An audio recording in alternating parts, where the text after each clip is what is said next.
The Nuggets drop a tough one in Boston, and there's questions about the chemistry. But then a back-to-back win behind a Jokic game-saving block. Bones, I was right. Lots of stuff to talk about. I was right. Lots of stuff to talk about on Locked On Nuggets. I was right.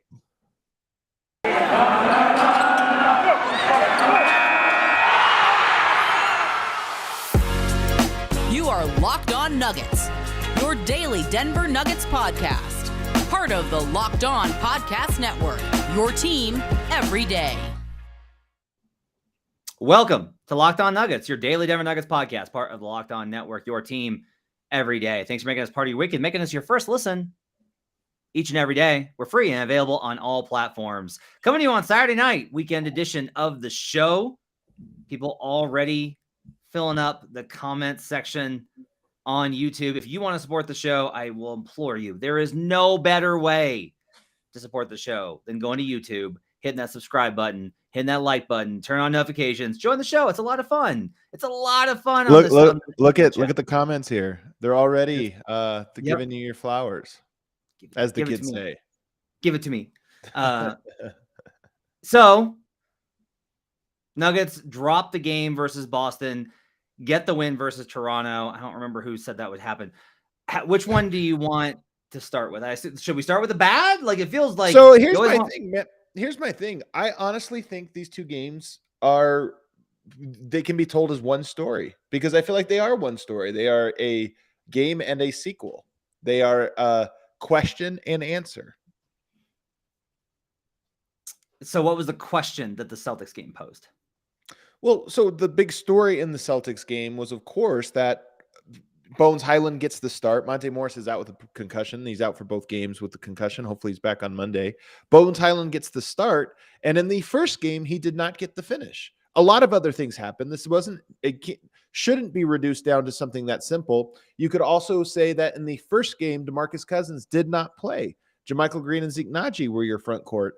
In the second game, Bones Highland did get the close instead of Facu playing 17 straight minutes. And that's why I say and then DeMarcus Cousins did play. So I do feel like you have a very strong sort of contrast between the first and the second game in those key areas.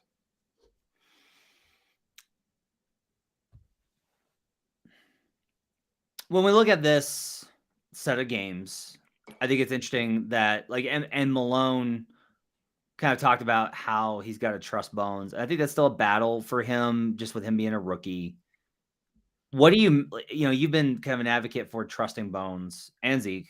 What do you make of the evolution of that relationship and that dynamic between Malone and Bones? Like, Malone obviously loves the kid. Like, he's talked about it. I really believe he does. Yeah. Like, he's playing him a lot. What do you make of this kind of sequence and maybe what they take away from it? I think hopefully what the takeaway is that, there is an importance of, you have to sort of like ride through some of the bad. Like, Bones Highland was not good in the third quarter of this game. It was actually really bad. And it was bad enough that it makes you question, like, man, is he going to lose this game for Denver? I thought the same thing was true of the Boston game. He was not good in the third quarter. He was very good in both games in the first half, I thought. Like, had good starts. Wasn't like winning the game for him, but he wasn't losing it either. He was doing his job. He was surviving. The third quarter of both games, he was really shaky. And shaky in the exact ways that you fear, not getting the team into the offense, getting blown by defensively or just shoved out of the way defensively, missing shots, having turnovers, all of that stuff. And so that's why, but in the second game, he did play him. It's funny, you said, I've been an advocate for playing the young guys. This would be a lot harder of a thing for me to advocate for if the Nuggets had Jamal Murray and Michael Porter, if the season was like, hey, no, but this year is sort of a year that I feel like the alternative is not necessarily better, or at least consistently better. And the goal this season is probably a little bit different than it would have been if those other guys were healthy.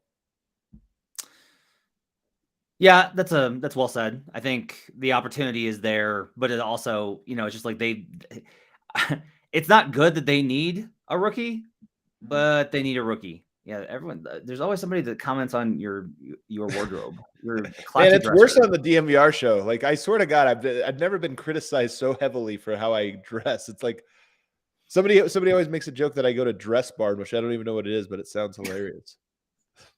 That is funny. I am rocking a Memphis Hustle hoodie. That's what I'm rocking. That's a pretty dope one too. I have a collection of G League sweatshirts, and that's pretty much what I wear in the winter. Is just Maine Red Claws, Fort Wayne Mad Ants, Memphis Hustle. Love me some G League. I gotta get me a drive. I gotta get one of those. The gold. I gotta get the gold. The gold, yeah. Gold. I'll have my guy Scott Schroeder send me a gold hoodie. Jokic tonight, phenomenal. The Raptors had no chance against him. Like, this is why the Raptors were looking for a backup big. Like, this is why the Raptors went and got Thad Young, but Thad Young wasn't going to save him tonight. Like, they had nothing to do with Jokic tonight. They could not do anything with him. And I thought it was good that he put so much pressure on them offensively scoring, even if he may have backed off in the third quarter a little bit. I mean, it was second and third quarter, really. He was just so dominant in the first and looked aggressive. He looked like he had a lot of pop. I mean, he looked like the best version of himself for one quarter. It really was completely dominant. And I thought the team did a good job of getting the ball to him. I mean, there were a couple turnovers early, where he had mismatch. I mean, he had such a size and skill advantage inside that really each possession was just, can they get the ball to Jokic or not? And I thought the team did a pretty good job overall of getting it to him.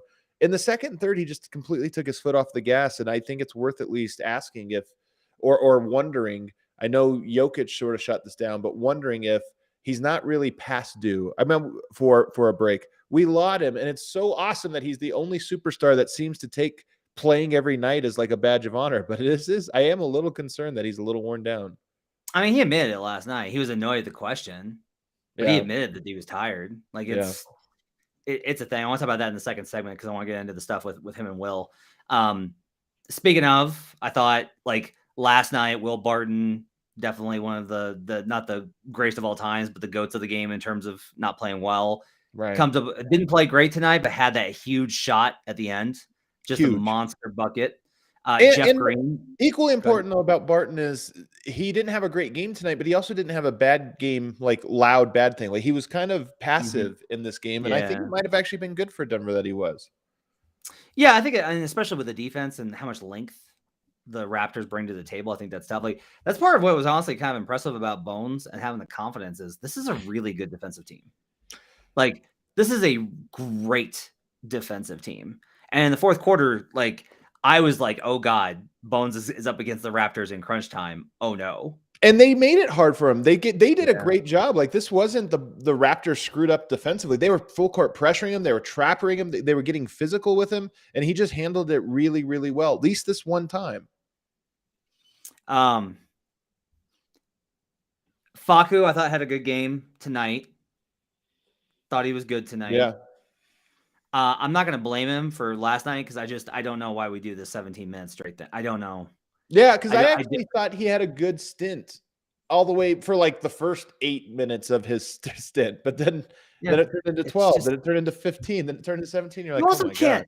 I'll say this: you can't DNP-CD a guy and then be like, "Hey, I'm going to play you 17 minutes." Like the rhythm's a thing. He knows this. I don't know. Like I said, this is why I say these games have to go together, because I feel like Malone was faced with a very real sort of like split in the road in both games. And it's like, I made this one decision the one time. Now I'm going to make the other decision the second time. And not saying that if Bones would have played in the Boston game, it would have worked out. I don't know if it would have. But I do think that it did provide Malone this of like step back. If there's a value to giving Bones. And he even said so as soon as he walked off the court. Let's take a break. I want to get into the stuff with Jokic and Will. I want to talk about Jokic's block as we continue to talk about these two games together. We'll do that when we come back on Locked On Nuggets. But first, let's talk about Bet Online. Football season might be over, but basketball is full steam for both pro and college hoops. From all the latest odds, totals, player performance props to where the next fired coach is going to land, BetOnline.net is the #1 spot for all your sports betting needs. BetOnline remains the best spot for all your sports scores, podcasts, and news this season. Not just basketball, BetOnline.net is your source for hockey, boxing, UFC odds, right to the Olympic coverage and information. Head to the website today or use your mobile device to learn more about the trends and action. BetOnline, where the game starts. We'll be right back on Locked On Nuggets. Thanks for making Locked On Nuggets your first listen. For your next listen, check out the Locked On Now podcast. Nightly recaps of every NBA game with analysis from local experts. It's free and available wherever you get podcasts. Also, make sure that you sign up for our YouTube channel. Go get subscribed. Go get the notifications turned on. Join the show. There's lots of fun comments. Like Dane, who decided to say Barton is horrible for no reason. It's great. It's a good time. Y'all. Then we got Andrew. Y'all Barton haters need to learn to meditate or something. I like Andrew. Andrew gets a thumbs up for me. That's one of those for him. I like this from David Walker, who I love on Twitter. Very rarely in life are you presented with an opportunity to learn a lesson less than 24 hours later after making It's so true. Yeah. It's so true, man. That's why these games were so funny. They just so perfectly mirrored each other in a lot of ways. Okay, so let's first talk about last night with Jokic. To me, it's undeniable that he's exhausted.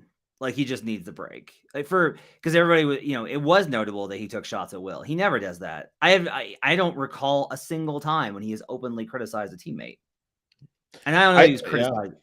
I don't know if it was criticizing, because he would probably say, like, no, I'm talking about the way that we play together, our chemistry. And it's like, yeah, okay. But, and I get it, and everybody kind of like wants that accountability. But I thought it was really notable. I was curious about your reaction to those comments from him. I felt the exact same way that you did, that it was a call out. Even if it was a soft call out, it was still Jokic making a point to mention him and to say this. And I think it's a great thing. I really do. There's a tact to it. I don't know if Jokic has the proper tact to it, because to be perfectly honest, I'm not sure what the proper tact is in this situation.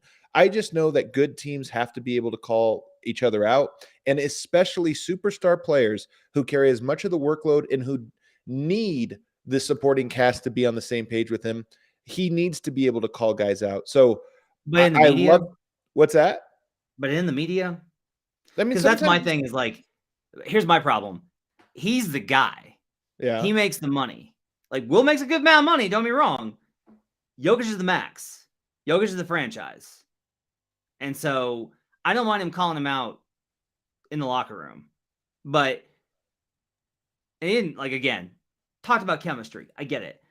I'm not wild about doing it in a media setting, just because it paints a lot on Will when Will's carrying more than Will is supposed to carry anyway. Jokic's carrying more than he's supposed to carry. Everybody's carrying more than they're supposed to carry. That's how the season is, right? But I like the accountability, but this is one of those NBA things where the accountability's got to be like united out front, call it out in the back, right? It's an interesting point. When he did it in the media, part of me just thinks like, this is what coaches do. So I'm like in the zone of like, well, coaches talk to their players through the media. But you're right that it is a little bit different from player to player. That's a different dynamic. The one thing I'll say is I thought Will Barton responded very well tonight in that, again, like I said, he guarded, he stayed out of the way. He wasn't taking forced shots or this or that. Like, he kind of played within the role that was needed of him tonight. And he made one of the biggest shots, probably the biggest shot for Denver of the night. He made it. So to me, I kind of look at it and I go, I doubt Will Barton took it poorly. That's probably fair. I think that's on point. Something to keep an eye on, though. Something to keep an eye on. I'll say this: Will's never been defensive about this stuff. Like, he's called himself, like, he's called himself out a lot. Yeah. I want to do a couple of things here. Kyle Lynch, Jokic does it once in 8 years and he gets ripped for it. One, I didn't rip him. Yeah, Matt, you made up a good point. Like, I'm not saying it's not the perspective I had until you said it, but it's at least worth thinking about. I want to talk about two sequences in the Raptors game. So I went back and watched the Fred VanVleet bucket, the rainbow I refer to as a Scotty Thurman 3. That's a throwback to the Arkansas Razorbacks of 1994 for you. That's a very relevant reference for you. We all caught that one, of course. You didn't even need to explain it. Nick Van Z says, love Barton, but he almost lost the game by blowing the coverage on FEV on the same play. He got burned in like 2 minutes before. So here's the thing. I watched that playback, and Adam, have you seen it again? Mm-hmm. Okay. Here's what I heard when I listened to the broadcast, and it's nice because there's no crowd noise, so you can hear these things. FEV catches him, and Will can't catch up, FVV is faster than Will Barton. That's not surprising. That happens. I hear Will call switch, and Gordon, I think because it wasn't the call, is late to realize, and get over. That's not necessarily on Aaron, and it's not necessarily on Will. It's just one of those things where it's like they weren't going to switch, and then Will's like, I'm getting killed. I'm burned. I need to switch.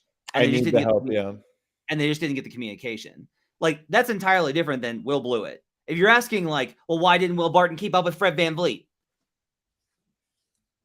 Guys, it's like, here's the other thing about it, Matt, because I'm with you. Like, I don't think anybody blew the coverage. I think it's a really difficult assignment, and they dropped the baton or they fumbled. They didn't even drop it. They just fumbled it. Because, by the way, they still were able to contest the shot. Like, it was a great shot. Yeah. This was a great shot made by a very good player who, by the way, isn't an all-star. The Nuggets run end of clock. They run 2-man game between Jokic and Murray. How many times do they get good looks out of that? A lot. You know why? It's really hard to guard. Siakam was crushing. Fred VanVleet's an all-star. Like, that was a tough action.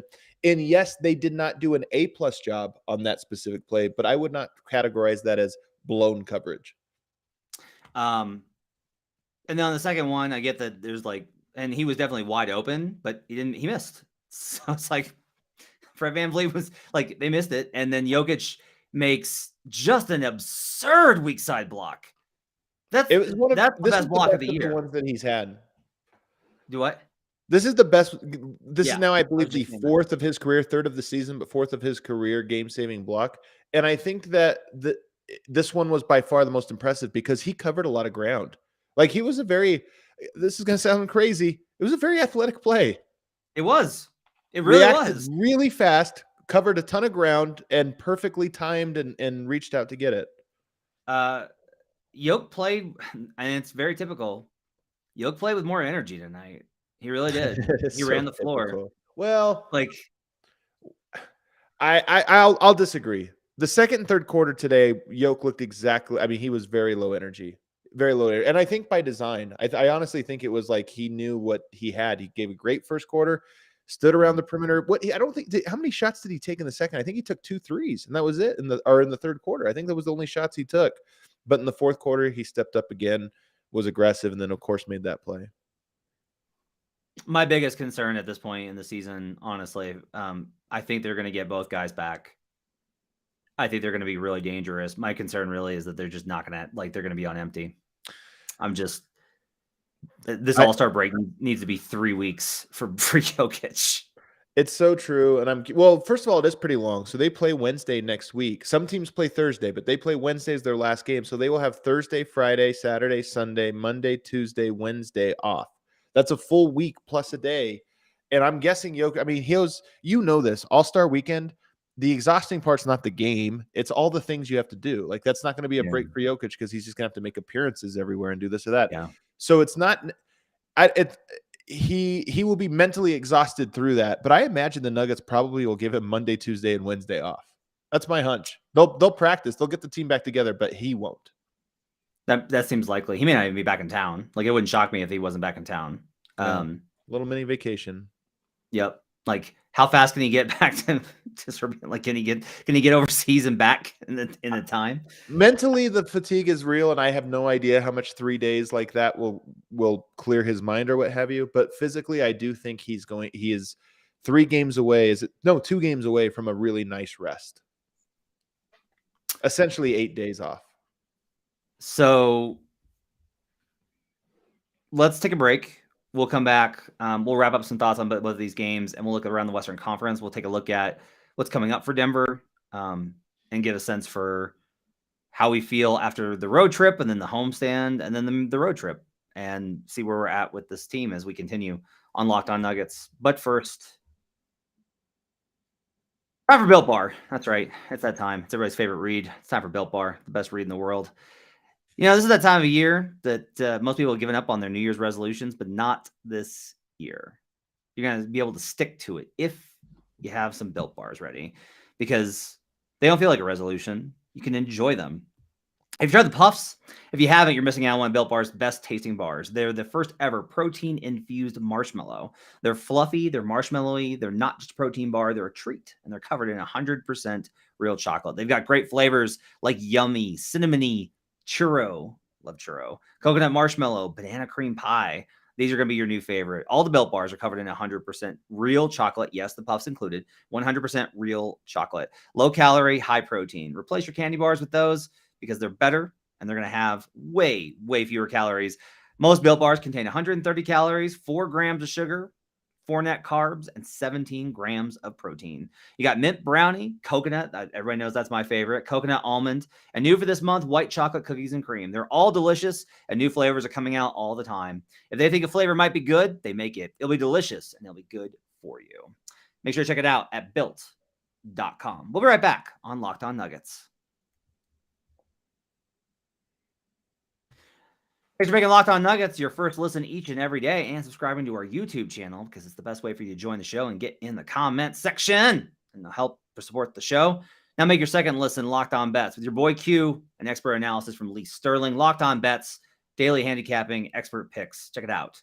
Locked On Bets wherever you get podcasts. Okay, so we've talked about these two games as kind of a together. I wanted to separate them and then contrast them. What to you is the biggest reason that they lost the Celtics game? I mean, it was a really bad third quarter, like a really atrociously bad one. And like I said, if we all look towards the end of that game and think, okay, well, Facu probably ran out of steam. He had a really bad last couple, like 3-4 minutes. Should Malone have gone to him? I think that's certainly is the case. But it's not a guarantee they would have won it. That third quarter collapse is what sunk them in that game. And what do you think is the biggest reason that they won the Raptors game? Man, that's a good question. The biggest reason they won. Well, first of all, they defended a lot better. They really did defend a lot better. The second unit I thought was even better in that game. Maybe perhaps in large part because of DeMarcus Cousins' contributions, even though he couldn't make a layup today. Again, it still just provided something on the boards. I mean, Denver dominated the boards today in this one. So it was probably the rebounding, that second unit, and the defense. They had leads in both these games. Like they were in both these games versus what are I consider to be very good teams at the moment. Both the Celtics and the Raptors are in very good spots. In the two biggest win streaks in the NBA. Yeah. So this actually was like, even though they lost that Celtics game, the fact that they were within range of winning it, I think does mean something. Like they're a better team now than they were in December. The Nuggets? Yeah. And it may not, I realize it may not feel like that. I think that's one of the reasons I say it is like, I kind of get the sense that it feels like, because I was thinking about this last night about how a loss of the Boston Celtics wouldn't seem so bad most of the time. But for some reason this season, all of the losses feel horrible. Yeah. It's not just like, you lost on the road to the Celtics who are playing great. I mean, from a record standpoint, you're right. Like from a record standpoint, they've been a lot better since January 1st, basically. Yeah. Like, I mean, look at the way that this shakes out now. Let's see. 1, 2, 3, 4, 5, 6, 7. They are 7-4 in their last 11, which is really good. Right. Like that's really good. You know, they've won 7 of their last 11 games. Revenge game against Orlando up next too. A game you should be heavily favored in. Yep. And then they before they get to the All-Star break, it's at the Warriors. I know. So I know. Wrap Jokic in bubble tape and ship him off to Cleveland early. The loss of Monte Morris with a concussion is a big one, though. I mean, Denver's just so thin at point guard. Even with Monte Morris, they're thin at point guard. But when you take him out and then you're talking about really everything rests on Facu and Bones, you know, collectively, it's just you're going to get a lot of variance there. And I think given overall the last 2 games, those 2 guys did better than what I expected collectively with the increased roles they both had. This is why, like, I've said this. I've said that I don't think Malone's having a great coaching season. I've said that consistently on the show. Yeah, all year. That's been what I've said. He is not. However, I just think it's wild when everybody's like this, that, and the other. And I'm like, guys, they started a rookie third string point guard tonight. Right. Yeah, that's so true. It's funny when you say it. Yeah. They started a rookie third string point guard and Jeff Green at small forward. He was great too, by the way. He was very good. He was great. Just been great. That pickup was dynamite. No, he's had a very down like 7-game stretch or so, but more down than up. And tonight was like not just up; it was a really good game from him. Yeah, he's been great this season overall, though. And Yeah, he has been. Like he's really saved him, and like so. But it's just we've just kept saying this. They got to make it until they get whole, and. See, we got these comments. Malone lost Wes Unseld and suddenly had a bad coaching season. I mean, look, I don't think you look at the Washington Wizards and think that like I love Wes, but things aren't going great over there. Not necessarily. I think here I will ask you this though. The Mavericks, who I said like I do think like after trading Porzingis, I think they're going to slip. They get a 51-point performance from Luka the game after. And they win by 7 versus the Clippers. Clippers come back tonight and get the win.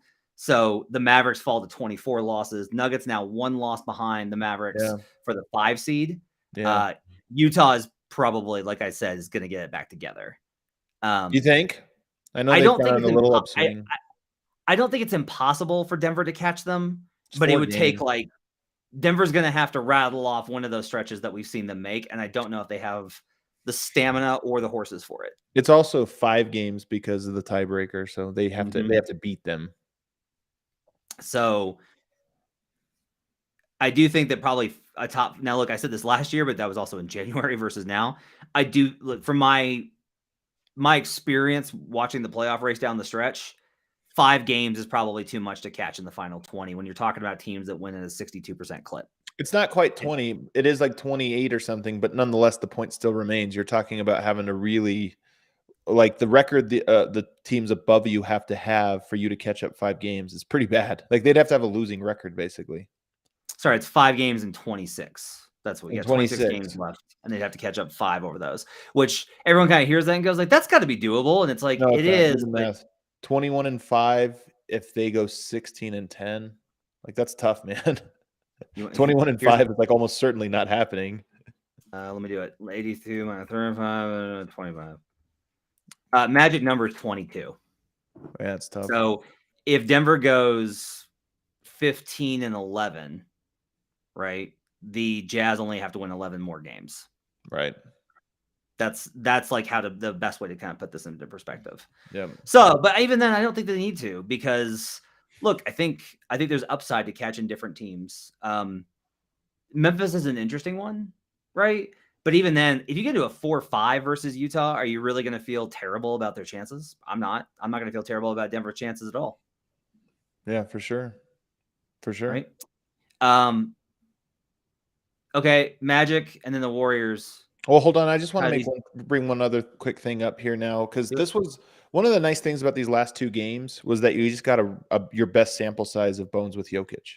Like it just got every time we get it, it's 1 minute here, 2 minutes there, 3 minutes here. So this last 2 games, you got quite a bit. And I like this. I just looked it up. It's still a super small sample size. It's going to be very volatile. But 129 minutes played now between Aaron Gordon, Nikola Jokic, and Bones Highland on the court. They have a plus 16.9 net rating, and the numbers are right where you want them. 121.4 offensive rating and 104.5 defensive rating. Both of those numbers are very good. Again, that's about 200-ish possessions, 220 possessions. But it's at least a nice positive indicator. It's really interesting to think about like how this is going to work out long term. I mean, that's one of the things is with Bones showing so much already. I'll tell you, for the first time this season, I had the thought today of, I wonder what the Jamal and Bones lineups are going to look like. That was the first time this season that I've had that thought that I was like, I wonder if they can run Bones at 1 and Jamal at 2. That'll be interesting. You might be certainly down the road. That's something you'll get to. One thing I'll say, and this is more of a next year thing. I do think Jokic will spend 100% of his minutes with one of those guys. And I think that's pretty good as well. Interesting. That's a really interesting comment. All right. So Magic and Warriors. Instead of usually I go for, they will lose the easy one and win the hard one. I will flip it this time and they'll beat the Magic and they'll lose to Golden State on Wednesday. If you're going to get Golden State, this is the one. All-Star break team. Like distracted team right before the break. No Draymond. That is a choice situation to be able to hit it. It definitely is. I don't have a ton of confidence that Denver won't also have that same thing going on where they're also distracted and just generally speaking tired. But you're right. How have they? They lost. So the Warriors did lose to Utah and New York right before beating the Lakers tonight. And by the way, eking out a win against the Lakers. So it's not like they're at the moment a juggernaut, even though they did have that really long winning streak. There is one juggernaut in the league, and it's the Phoenix Suns. That's it. They are indeed a juggernaut. What about Orlando? Orlando, and also just about to the point of the season to shutting it down. I mean, they lost 4 or 5. Got smacked by Phoenix tonight. Everybody does. Yeah, anything else? I feel like there's a lot that happened and we didn't cover it all. It's late, but I feel like I haven't properly encapsulated because that Jokic block was incredible. That Celtics game was so tough. That was a brutal loss, and for them to bounce back, I will say, I said this on the fan post game show that I felt like it's a good sign that they won this game because I don't think they win this game back in November. Like I've waited for them to look a little bit. I've waited for them to look a little bit more like the Denver that wins in all these tough spots, and they haven't been able to do it. And so for them getting a win versus Toronto on the road on a double road back to back, I took note of that as like that's maybe they're getting it back to being that team. This was the locker room was apparently bumping when Jokic took the defensive player of the game tag from from Malone. Like again, just the vibes may not click into overdrive, but they are, I think, improving overall, which is why I'm still so confused. It's not that I'm confused why people think that the losses are so bad. I agree that they feel so bad. It's just been really hard for me to get my brain around why it is that every Nuggets loss this season feels devastating. Because am I wrong on that? Well, I think it's just because there's less confidence in this team than there were in years past. Whereas before, in the past, you're like, I know they're good. Do they lose games they shouldn't? Yes, but I know they're good. This year, it's like sometimes they lose games, and you're like, I don't know if this team's good or not until everybody gets back. Like everything's holding by a thread. But tonight was I think it was one of the 5 best wins. Like Milwaukee win, the Phoenix Suns first game of the year win. And then you've got like a bunch of little ones sprinkled in that are probably equal. Like the Miami wins were like this one. Like this was a really good win. Second night of a back-to-back, a team that had won 8 in a row, and a very good Toronto team, by the way. And you had to come from behind late in the game. So this was a very good win. Top 5 on the season. That's a good way to end it. We'll wrap it up there. Thanks for joining us on Locked On Nuggets. Hope you guys have a great weekend. We'll see you again on Monday morning. Sunday night, we'll probably have another show. Adam is taking a little bit of vacation next week. So that you all are not subjected the first part of the week. Not the first part of the week. He'll be in there the first part of the week. Back half of the week, I will grab some guests and we'll do some shows. I'll probably do a solo. You get to hear more about why Will Barton and Malone are not the problem. So get ready for that. I'll just go ahead and get a shirt. This is Malone and Will Barton are not the problem. Hope you guys have a great weekend. Hope you guys stay safe, stay healthy, stay happy. We'll see you guys again tomorrow night on Locked On.